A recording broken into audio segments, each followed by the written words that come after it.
گئی ان سے محبت ہو گئی ان سے محبت ہو گئی. سورج کی روشنی اپنی ہے اور چاند اس سے روشن ہوتا ہے. جی اسی میں یہی کہ سورج کو روشنی دینے والا کون ہے؟ جو انتہا ہے اس کے بعد پھر وہ ڈاؤن تھا. جی تو کیا جستجو جاری نہیں رکھنی چاہیے، یا پھر یہ ہے کہ جیسے سمندر جو ہے وہ ساکت ہے، رکا ہوا ہے، تو ایسے رک جانا چاہیے؟ جب ہم کوشش کرتے ہیں اوپر جانے کی جی تو پھر ہمیں پتہ ہے کہ پھر تو وہ ڈڑن نیچے گر جائیں گے. جی تو کیا پھر ہم اوپر جائیں کہ نہیں جائیں؟ اگر کوئی بندہ یہاں سے پہاڑی مقامات کی سیر کرنے جائے، فرض کریں ناران جائے، اور وہاں گاڑی جو ہے وہ 120 کی سپیڈ سے چلائے، تو وہ وہاں کی سینری کا کیا لطف اٹھائے گا؟ جو معجزاتی اور کراماتی عمل تھا کہ وہ لفظ کے اندر جان ڈال دیتے تھے، وہ مسیحا تھے الفاظ کے. ویسے تو لفظ مردہ ہے، اس کو زندگی چاہیے، تو وہ کسی عارف باللہ کی زبان سے جب ادا ہوتا ہے تو وہ لفظ پھر تابندہ ہو جاتا ہے. پاکستان ایک نور ہے اور نور کو زوال نہیں. بچے کی زبان پر وہ پھر یہ الہامی جملے ہوتے ہیں. بابا نے فرمایا ایک دفعہ محفل میں کہ یہ نام تم سمجھتے ہو ایسے ہوتے ہیں، ان کی بڑی تاثیر ہوتی ہے، بڑی بڑی تاثیر ہوتی ہے. اور انہوں نے کہا جی کہ ایک بندہ تھا، اس کا نام تھا ذوالفقار علی بھٹو. وہ ساروں کو کاٹ پیٹ کے تو آ گیا حکومت میں، ذوالفقار نام ہے اس کا، ذوالفقار علی بھٹو. کہتے ہیں پھر خود ہی فرمایا کہ اب ذوالفقار علی بھٹو جو ہے اس کے اوپر کیا آئے؟ ذوالفقار علی بھٹو سے اوپر تو کچھ نہیں ہو سکتا. وہ ضیاء الحق کی ہو سکتا تھا پھر. ذوالفقار علی بھٹو کے اوپر پھر ضیاء الحق کی آ سکتا، تو وہ ضیاء الحق آ گیا. تو یہ ناموں کی جو ہے یہ تاثیر ہو سکتی. جی یہ اس گفتگو سے متعلق ہوا. جی شاہ صاحب آپ سورج ایک منٹ دیجیے. بھی روشنی کا استعارہ اور چاند بھی ذکر ہوا. جی تو سورج کی روشنی اپنی ہے اور چاند اس سے روشن ہوتا ہے. جی اسی میں یہی کہ سورج کو روشنی دینے والا کون ہے؟ تو یہ بابا یہ اس پہ بات کی ہے آپ بابا نے کہ عقل جو ہے نا وہ ایک ایکویژن کو یا ایک سوال کو، میتھمیٹکس کو حل کرتے کرتے کرتے کرتے ایک جگہ جا کے جو ہے نا رک جاتی ہے نا. یہ تمہارے باپ پر کیا نام ہے، یہ دادا کا یہ، پردادا کا یہ، کرتے کرتے جا کے کہیں گے جی اینڈ کیا آدم، اور آدم کے باپ کا نام وہ ہے ہی نہیں، عقل وہاں جا کے رک کے. ٹھیک ہے نا. تو یہ کہتے ہیں جی کہ یہ ساری جو ڈارون کی تھیوری ہے، ایک سیل تھا، وہ سیل ایوالوشن ہے، ایوالو ہوتے ہوتے آہستہ آہستہ بنتے وہ پھر انسان بن گئے. ٹھیک ہے. لیکن اب عقل جو ہے یہاں پہ آ کے رہ جاتی ہے کہ وہ سیل کہاں سے بنا. تو سیل پہ آ کے جو ہے نا وہ عقل رہ جاتی ہے. ٹھیک ہے نا. باقی سارا بہت بڑی عمارت تعمیر کر دی ڈارون صاحب نے ایوالوشن پہ، اور بڑی کتابیں لکھی گئی، لیکن وہ سیل پہ آ کے نا وہ پھر یہاں پہ تو بے بس ہو گئے کہ یہ سیل کہاں سے آ گیا. ٹھیک ہے نا. اور میڈیکل سائنس نے کتنی ترقی کر لی ہے، تو لیکن ایک بیماری ہے اسے کینسر کہتے ہیں. اور کینسر جو ہے ایک سیل ہوتا ہے، سیل کسی بھی جگہ زیادہ پیدا ہو جاتا ہے تو وہ انسان کو کینسر ہو جاتا ہے. تو میڈیکل سائنس جو ہے کینسر کے اوپر آ کے جو ہے نا وہ رہ جاتی ہے نا، وہ عقل فیل ہو جاتی ہے کہ یہ ایک سیل ہے چھوٹا سا، بڑھتے بڑھتے کسی بھی جگہ پہ، تو کبھی بلڈ میں بڑھ جاتا ہے، کبھی برین میں بڑھ جاتا ہے. یہ کہاں سے آ جاتے ہیں؟ عقل جو ہے یہاں پہ اور دنگ رہ جاتی ہے. تو یہی بابا حضور نے فرمایا ہے کہ عقل جو ہے نا وہ سیڑھیاں چڑھتے چڑھتے ایک ایسی جگہ پہنچ جاتی ہے جہاں اگلا قدم اٹھانے لگتی ہے تو پھر پتہ چلتا ہے کہ یہاں تو کوئی سیڑھی نہیں ہے، اب یہاں سے تو دھڑام سے نیچے گرنا. ٹھیک ہے، تو وہ کہتے ہیں نا کہ عروج کے بعد زوال آتا ہے. تو بابا واصف صاحب کا ایک فکر ہے کہ شکر کرو کہ ابھی پاکستان کو عروج نہیں ملا. ایک بندے نے مجھ سے پوچھا اس کا کیا مطلب ہے؟ میں کہا اس کا تو مطلب واضح ہے کہ مغلیہ سلطنت کو عروج حاصل ہوا تھا، پھر کیا ہوا؟ سلطنت برطانیہ کو عروج حاصل ہوا تھا، پھر کیا ہوا؟ اور اس طرح تاتاری تھے انہیں عروج حاصل ہوا تھا، پھر کیا ہوا؟ تو میں نے کہا سمجھ جاؤ پاکستان کو عروج نہیں حاصل ہوا تو خیر ہے، اس کا مطلب ابھی اچھا وقت آنے والا ہے. ٹھیک ہے نا، عروج کے بعد پھر جو ہے نا وہی ہوتا ہے کہ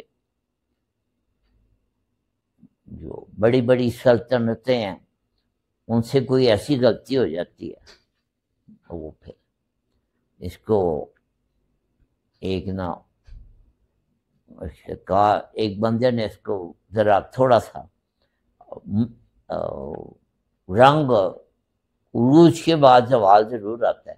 اس پہ بڑی کتابیں لکھی گئی ہیں کہ rise and fall of Roman empire, rise and fall of Muslim empire, تو ہر امپائر کی سزا. تو ایک بندے نے اس کو آسان کر کے کہا ہے کہ عروج کے بعد نا ایک منزل دھڑام ہوتی ہے. عروج کے ہر عروج کے منزل دھڑام ہوتی ہے. ٹھیک ہے نا، تو کچھ اس وقت آج کل کی جو سلطنت ہے اس کے متعلق بھی کچھ لوگ کہہ رہے ہیں کہ اب منزل دھڑام اس کی جو ہے نا وہ قریب آ گئی.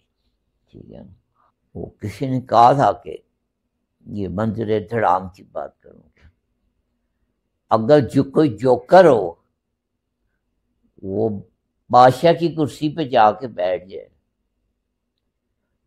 تو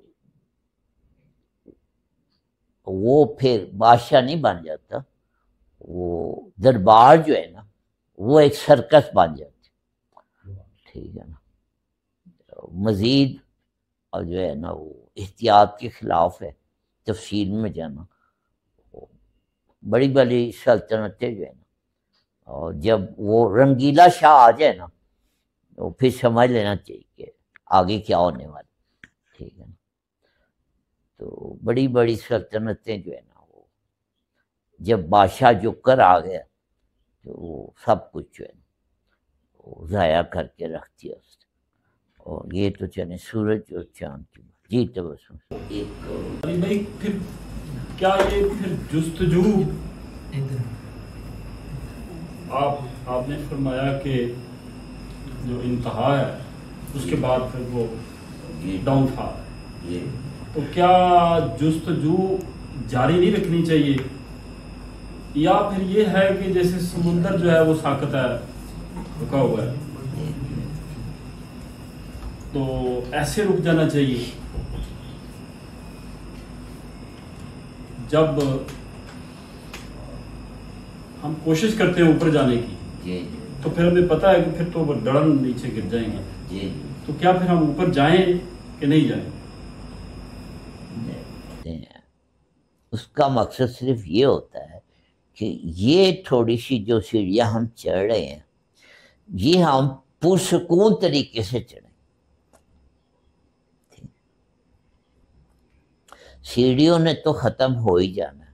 ٹھیک ہے, صرف بات یہ ہو رہی ہے کہ اتنی تیزی سے نہ چڑھیں کہ وہ سیڑھیاں چڑھنے کا لطف ہی ختم ہو جائے, اور وہ تیز رفتاری میں انسان وہ جو سیڑھیاں چڑھنے کا پروسیس ہے اس کو انجوائے نہ کر سکے. تو بچہ جیسے سیڑھیاں چڑھنا سیکھتا ہے تو وہ سیڑھیاں چڑھنا بڑا انجوائے کرتا ہے. تو یہ تھوڑی سی زندگی ہے. میں آہستہ جب کہتے ہیں چلیں, اس کا مطلب ہوتا ہے کہ اس کو قدم بہ قدم انجوائے کرتے ہوئے چلیں, اتنی تیز بھی نہ چلیں کہ وہ انجوائمنٹ ہی زندگی سے ختم ہو جائے, صرف رفتار ہی رہ جائے. اگر کوئی بندہ یہاں سے پہاڑی مقامات کی سیر کرنے جائے, فرض کریں ناران جائے, اور وہاں گاڑی جو ہے وہ 120 کی سپیڈ سے چلائے, تو وہ وہاں کی سینری کا کیا لطف اٹھائے گا. اگر ہم سلولی بھی چلتے ہیں تو اوپر پہنچ جاتے ہیں. جی جی, تو پھر وہاں پہ جا کے ہم وہیں سے واپس آ جائیں, پھر آگے جانے کی, اس سے آگے جانے کی کوشش نہ کریں کہ ہم گری جائیں. نہیں, آگے جو ہے وہی ہے جو آگے ہے. سیڑھیوں نے تو ختم ہو جانا ہے, صرف یہ کاج آہستہ چلنے سے یہ ہوتا ہے کہ ذرا ایک پرسکون رہیں, اپنے آپ کو پریشانی میں نہ ڈالیں, اور کم از کم یہ تھوڑی سی سیڑھیاں ہیں ان کو انجوائے کر لیں, پوری طرح سے انجوائے کر لیں. عام طور پہ دنیا میں یہ ہوتا ہے کہ جو سپیڈ سے چل رہا ہے, سپیڈ سے منازل طے کر رہا ہے یا ترقی کر رہا ہے, دنیاوی طور پہ کہہ لیں, تو دوسرے لوگ جو اس کو بڑی حسرت سے دیکھتے ہیں کہ بھئی ایسے ہمیں چلنا چاہیے. لیکن یہ جو تسکین ہے, جو سکون سے چلنا ہے, یہ تو پھر کوئی عطا کرتا ہے نا. تو حافظ صاحب سے گزارش ہے کوئی بات کریں, اس کے بعد پھر میں آپ اس سوال کی طرف. بسم اللہ الرحمن الرحیم. آج تقریباً میں کوئی رمضان میں حاضر ہوا تھا, اور پھر اس کے بعد حاضری کی سعادت نہیں ہوئی. ابھی میں بھی سیڑھیاں چڑھ رہا تھا یہاں آنے کے لیے. ٹانگ میں میرے چونکہ تکلیف تھی تو مجھے سیڑھیاں چڑھتے ہوئے کافی دقت ہوئی, اور بھائی نے مجھے سہارا دے رکھا, پیے رکھا, اور آہستہ آہستہ چڑھا. میری وجہ سے میرے ساتھ جو میرے معاون تھے بازو تھامے ہوئے, انہیں بھی ان کی سپیڈ بھی کم ہو گئی. تو منزل جو ہے وہ اس پہ پہنچ جائے بندہ, تو اس کے بعد اس کا تجسس اور اس کا ذوق ختم ہو جاتا ہے. بس منزل آشنا ہو گئے, منزل پہ پہنچ گئے. سمندر کی لہر اٹھی, ساحل سے ٹکرائی, ساحل آشنا ہوئی, اور پھر اس کے بعد واپس پلٹ گئی. یعنی پھر وہ جو سفر ہے وہ جاری رہتا ہے, سیڑھیاں چڑھنے کا بھی عمل, اور اس میں یہ ہے کہ جیسا کہ علی بھائی نے کہا کہ دھیرج چلیں, آہستہ چلیں. ناران کی وادی میں 150 کی سپیڈ سے جانے کی کوشش نہ کریں, تاکہ آپ وادی کے اور وہاں کاران کے, ناران کے, جھیل سیف الملوک کے جو مناظر ہیں ان سے لطف اندوز نہ ہو سکے. ویسے بھی تعجیل کو فارسی میں کے کسی بندے نے کہا تھا کہ یہ کار شیطان ہے.